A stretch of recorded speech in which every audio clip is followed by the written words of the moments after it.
అందరికీ నమస్తే. పేద విద్యార్థులు చదువుకునే తెలంగాణలోని గురుకుల పాఠశాలల్లో రెసిడెన్షియల్ స్కూళ్లల్లో అసలు ఏం జరుగుతుంది?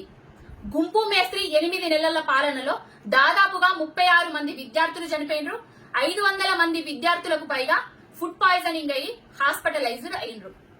బాపు కేసీఆర్ గారి 9.5 ఏళ్ల పాలనలో దేశంలోనే అత్యుత్తమంగా గురుకుల పాఠశాలను తీర్చిదిద్ది దాదాపు 1000 గురుకుల పాఠశాలను ఏర్పాటు చేసి సెంట్రల్ కమాండ్ సిస్టమ్ ను పెట్టి తాను ఏ విధంగా సన్నబియ్యం బువ్వ తింటున్నాడో అదే సన్నబియ్యం బువ్వ కూడా రేపటి భవిష్యత్ తరాలు మార్చేది విద్యార్థులే కాబట్టి ఆ తరం కూడా బాగుండాలని సన్న బువ్వ అన్నం పెట్టిండు. నవోదయ మరియు కేంద్రీయ విద్యాలయాలకు పోటీ పడి మరి తెలంగాణలో ఉన్న విద్యార్థుల తల్లిదండ్రులు గురుకుల పాఠశాలల్లో రెసిడెన్షియల్ పాఠశాలల్లో మాకు సీట్లు కావాలనేసి పోటీ పడేటోళ్ళు.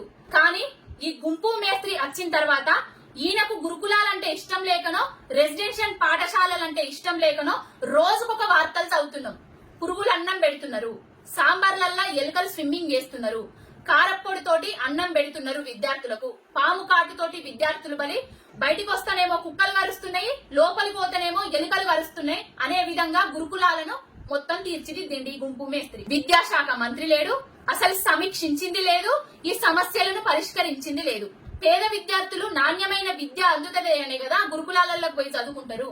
కానీ ఈ గురుకులాలంటేనే భయం పుట్టే విధంగా చేస్తున్నాడు ఈ గుంపు మేస్త్రి పాలనలో. అసలు ఈ విద్యార్థుల చావులకు బాధ్యులెవరు? ఈ ఘటనలకు బాధ్యులెవరు? ఈ గుంపు మేస్త్రి అనేటోడికి పరిపాలన చేత కాదు, పరిపాలన మీద అవగాహన లేకనే ఇలాంటి వైపరీత్యాలు జరుగుతున్నాయి. ఇంకెన్ని ఘోరాలు చూడన్నో ఈ గుంపు మేస్త్రి పాలనలా తల్లడిల్లుతున్నారు ఒక్కొక్క తల్లిదండ్రులు. బయటికి పోతే ఫీజులు కట్టలేకనే కదా గురుకుల పాఠశాలలను ఎంచుకున్నది. గురుకుల పాఠశాలల్లో నాణ్యమైన విద్య అందిస్తున్నారనే కదా గురుకుల పాఠశాలలకు తల్లిదండ్రులు పిల్లలను పంపేది. కానీ పిల్లలను పంపిన తర్వాత వాళ్ళు శవాలై తిరిగి వస్తుంటే ఆ కడుపు కోతలకు బాధ్యులెవరు? ఎందుకు ఈ విధంగా జరుగుతుంది తెలంగాణలో? ఏంది ఈ పాలన?